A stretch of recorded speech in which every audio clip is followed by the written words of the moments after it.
Hi there, welcome to Bible/Chat. We're continuing our conversation about the Bible and specifically about sin. Yep.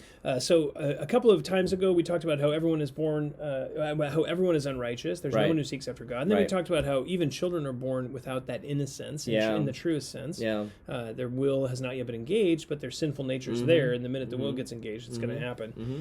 Now that sort of brings up another question: what about Yeah. babies who die?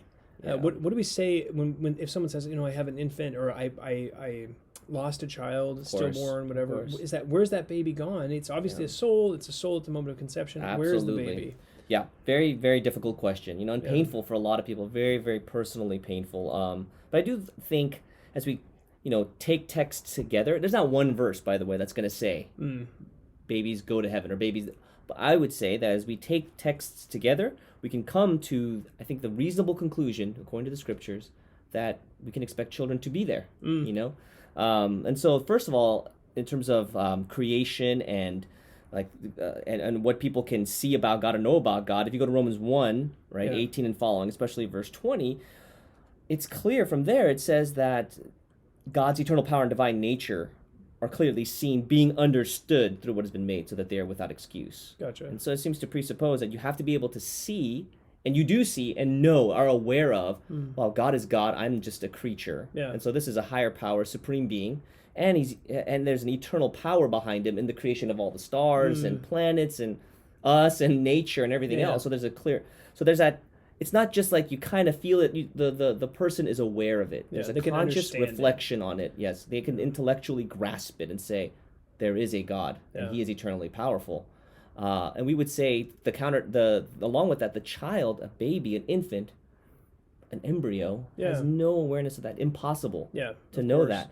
And so in one sense, there is an excuse for them because of the limitations that are naturally placed upon them. Gotcha. Right? So Go then ahead, what yeah. about the sin nature? Because we just said they were born in sin, or they conceived in sin. So what Yeah. about the sin nature? What happens there? And so this is where we go to, well, if you look at a couple texts in Revelation, all right? So let's go to Revelation to the end there, in 20, first of all. Okay. Right? Revelation 20, at the great white throne judgment, all unbelievers are judged. The believers are already judged for their deeds, not for salvation, already, ahead of time, ahead of this event before the new heavens and new earth. Right. And there it says in verse 12, look what they are judged for.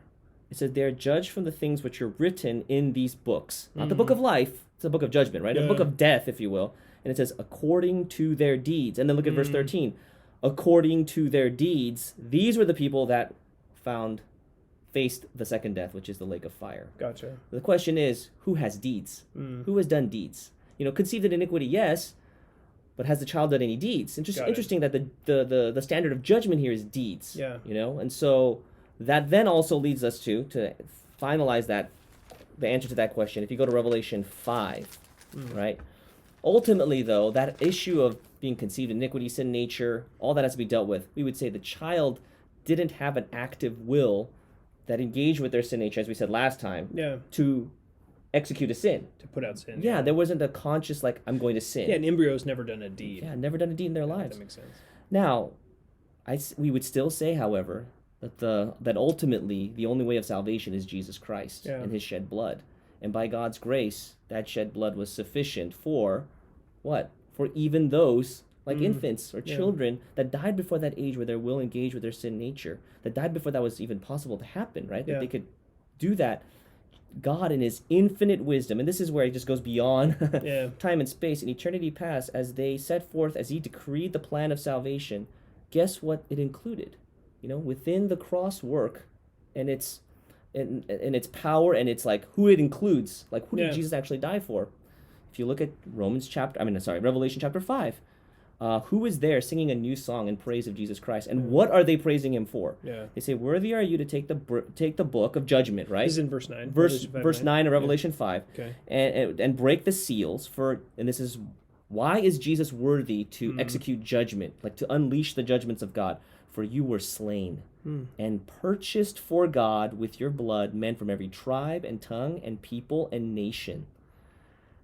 Now, we would say that's not hyperbole. Yeah. He goes out of his way to specify down to language groups, dialects. Yeah. We would say not just like ethnic groups, but even within the same ethnicity, different languages. Yeah. That's how particular John is. Why? Why does he do that? And I think one reason why, aside from the fact that Jesus's work is so comprehensive and glorious and beautiful, is that in the fullness of the cross, it accounts for, we would say, these children. Yeah.